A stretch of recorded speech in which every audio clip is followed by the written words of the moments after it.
Saludos y bienvenidos a Café y Más. Hoy es jueves 28 de mayo y nosotros comenzamos en el programa de hoy.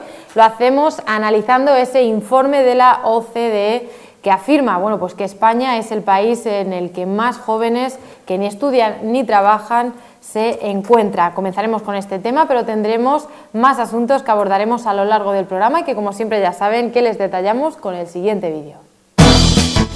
España es el país con mayor porcentaje de jóvenes que ni estudian ni trabajan, los llamados ninis, de toda la Unión Europea. 1 de cada 4, el 25,79% de los chicos y chicas de entre 15 y 29 años no hace nada en la vida. No es que no quieran formar parte del mercado laboral, es que la sociedad no les brinda esa posibilidad. Así lo indica el informe Panorama de la Educación 2014 que elabora cada año la Organización para la Cooperación y el Desarrollo Económico. Esta organización muestra su preocupación porque del total de 39 millones, cerca de 20 millones de jóvenes no están matriculados en la escuela ni buscan empleo. Por lo tanto, pueden encontrarse excluidos en sus países del alcance de los sistemas educativo y de la seguridad social y del mercado laboral.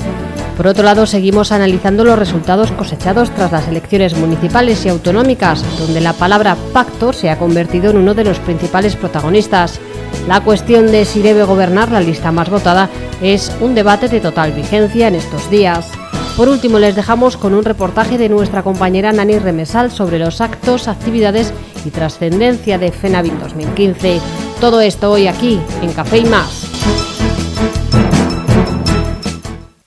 Bueno, pues estos son los contenidos que abordamos en el programa de hoy. Para hacerlo, como siempre, pues vamos presentando a los invitados que nos acompañan esta noche. En primer lugar está con nosotros Rafael Romero, él es folclorista y empresario. Bienvenido, Rafa. Buenas noches. También nos acompaña Francisco Pérez, secretario provincial de la Seguridad Social. Bienvenido. Gracias, buenas noches. A mi derecha, Chema Cruz, investigador de la Universidad de Castilla-La Mancha. Bienvenido, Chema. ¿Qué tal? Buenas noches, Cecilia. Y por último nos acompaña también Elizabeth Porrero, escritora y profesora. Bienvenida, Elizabeth. Buenas noches, Cecilia.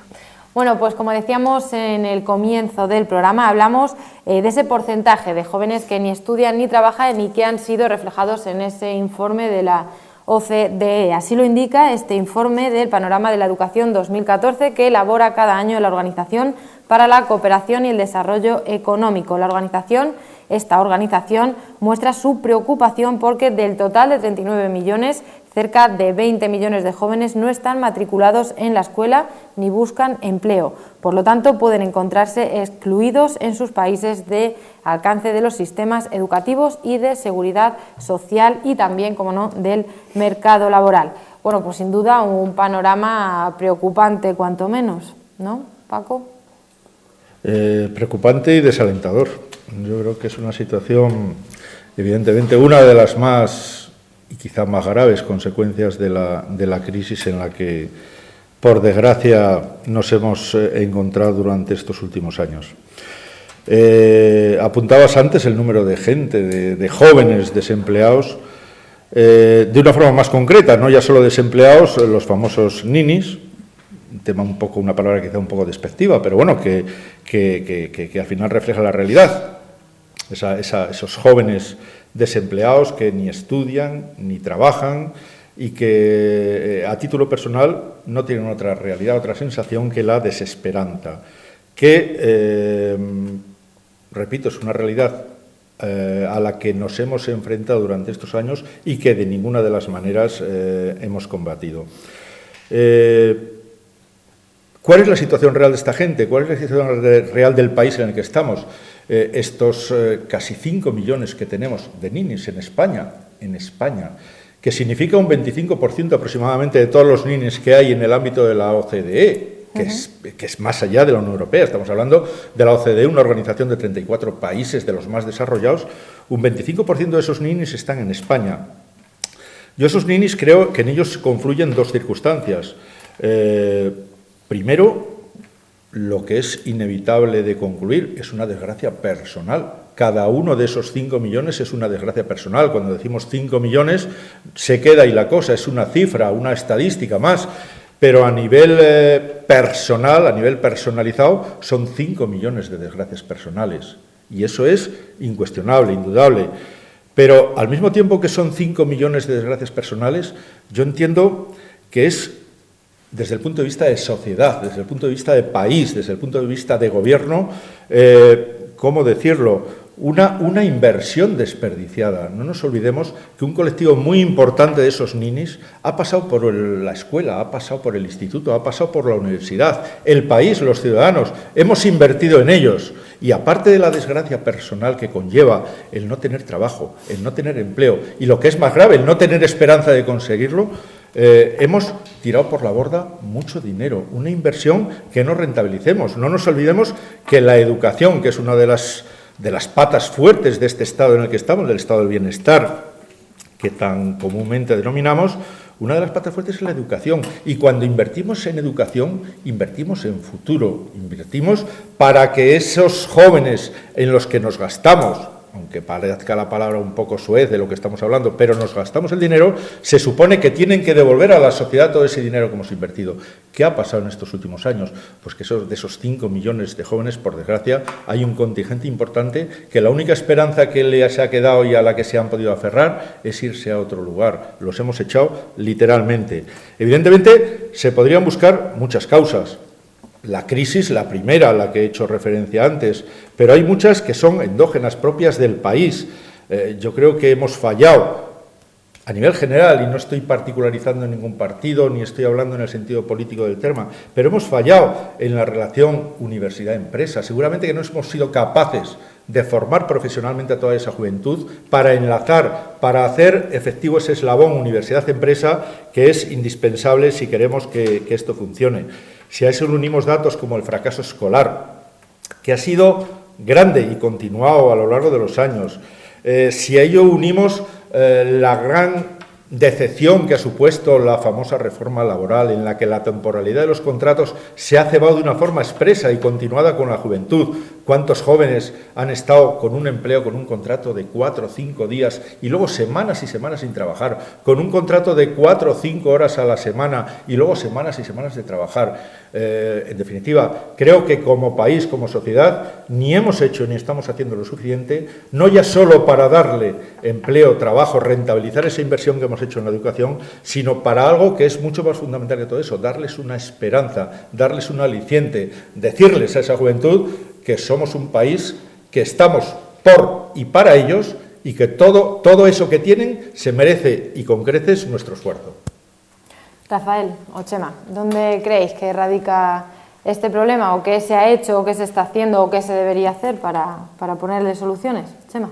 A ver, yo, bueno, primero tengo que rectificar a Paco porque no es el 25% de España, sino Grecia y España, los países del sur de Europa, son los que suman el 25%. O sea, no es la situación tan... Grecia y España, no, es que no es lo mismo.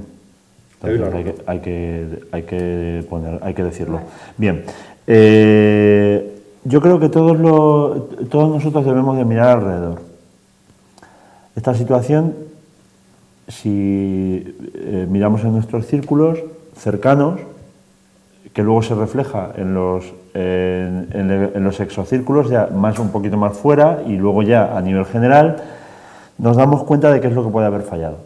Yo estoy de acuerdo que posiblemente la situación de crisis tan grave que hemos tenido haya acrecentado esto, pero como profesor y analizando perfiles de estudiantes, que estoy todos los días en la universidad, se ve claramente que ha habido un fallo del sistema de educación hacia los chicos. Es decir, la familia, la escuela y la sociedad deben de integrar a todos los niños. Es uno de las obligaciones o del servicio que tenemos que dar. ¿Qué es lo que ocurre? Si nos damos cuenta, los niños actuales que están entre 16 y 24 años, nos encontramos que eran niños que hace 8 años tenían entre 8 y 12 años y que estaban en aquel periodo de bonanza de la sociedad española en la que se primaba poco el esfuerzo, primaba poco el sacrificio, todo se obtenía, y me incluyo como padre, era muy fácil, todo se conseguía de forma fácil y no había ningún problema. ¿Qué es lo que ocurre? Que los chicos de aquellos años estaban acostumbrados a que si su profesor le decía que tenía que esforzarse y poco más, que le hacía sacrificarse más de la cuenta, pues a lo mejor algún padre llegaba y le decía: ¿y eso quién lo dice? ¿Tu profesor? Eso da igual. Tu profesor allí en la escuela todos los días gana 4 veces menos que yo subido en el camión, por ejemplo. Aquí el que manda soy yo. ¿Tú qué quieres? ¿Un móvil? Toma un móvil. ¿Qué quieres? ¿Un coche? Toma un coche.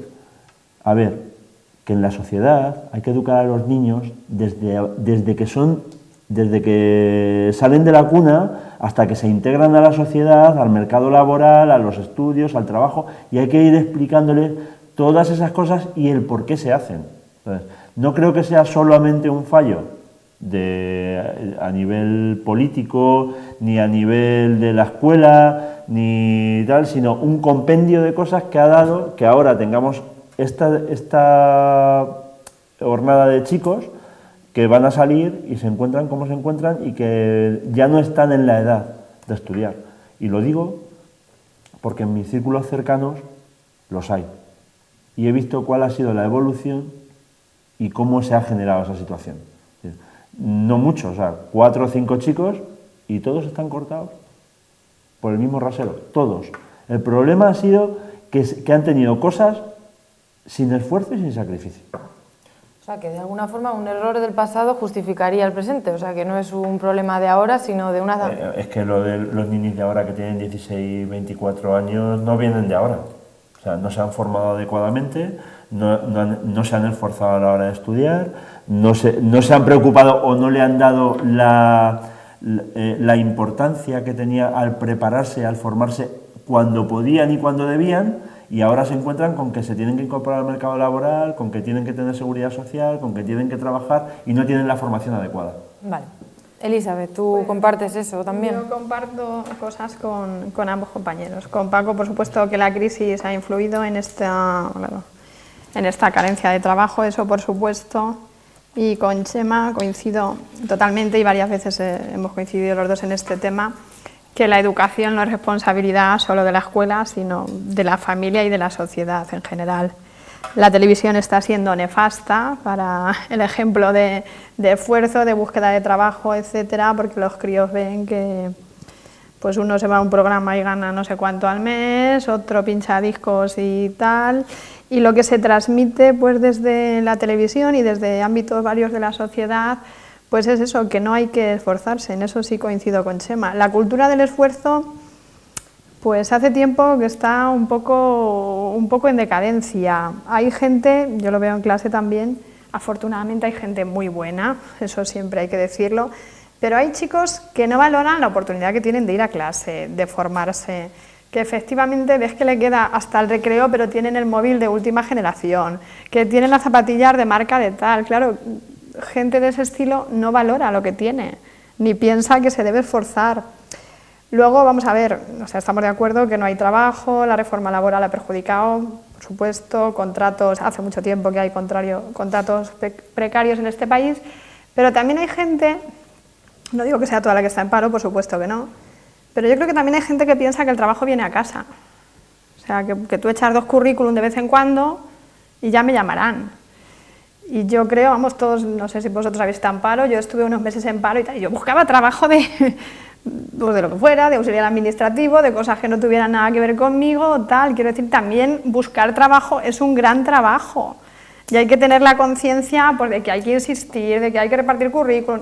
Hombre, una amiga me contaba que está peor la situación también de la búsqueda de trabajo, que ahora es todo por internet, que hay que buscar mucho más que antes para encontrar lo mismo. Por supuesto que sí, pero que hay que tener también la disposición de dejarse la piel, en buscar trabajo, en estar dispuesto a hacer trabajos a lo mejor para los que tú tienes de sobra cualificación, si tienes que bajar un poco. Y luego en España también ha habido, me incluyo yo, que yo al final soy funcionaria, me saqué una plaza y estoy por aquí al lado de mi casa. Pero en España ahora se está yendo la gente por necesidad, pero hemos tenido también unos años que todos queríamos el trabajo al lado de casa, sin movernos, la estabilidad.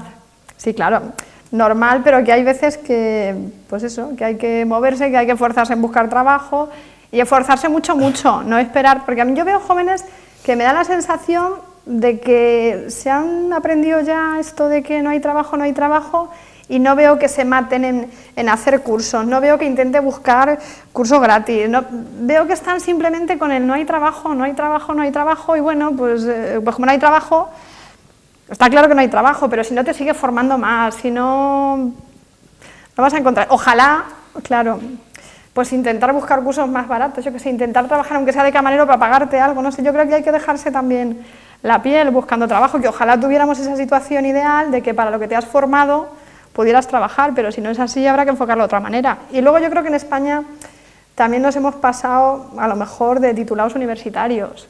A lo mejor no todo el mundo tenía que ir a la universidad por obligación, ni todo el mundo estaba preparado para estudiar una carrera. También todos conocemos compañeros que han tardado en sacarse carreras 12 o 13 años, pero como papá tenía dinero, pues a lo mejor, claro, a lo mejor se ha producido una explosión de titulados que el mercado no puede asumir para trabajos específicos. Entonces, bueno, pues un poco mezcla de todo. Rafael. Bueno, yo creo que lo habéis dicho todos y que creo que estamos en general de acuerdo. Yo si acaso he echado de menos que nadie de vosotros había hablado de la formación profesional. Tú lo estabas diciendo ahora mismo, que sobran universitarios, y es verdad.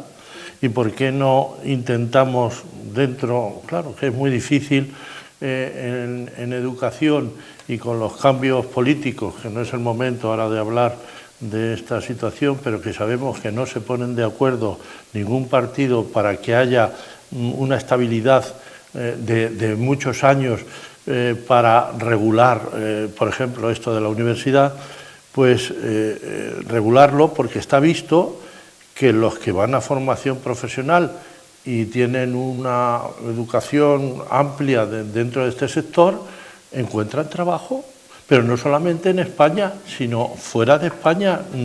Está visto, yo no sé, algunos sectores, por ejemplo, enfermería se lo rifan en toda España a los enfermeros y enfermeras españoles. Dices, bueno, pues vamos a intentar orientar a nuestros jóvenes. ¿Y para qué queremos, por ejemplo, una carrera que en mi familia existía mucho, en lo de arquitectos, y ahora no se edifica nada?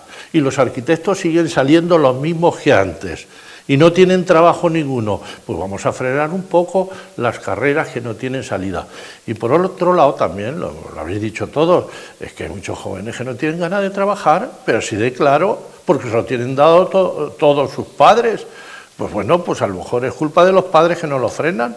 Pues yo también tengo unos sobrinos y tengo una sobrina, por ejemplo, pues que se ha ido a Chile a trabajar, es ingeniero y se ha ido a Chile y está muy lejos de la familia, pero es donde ha encontrado trabajo.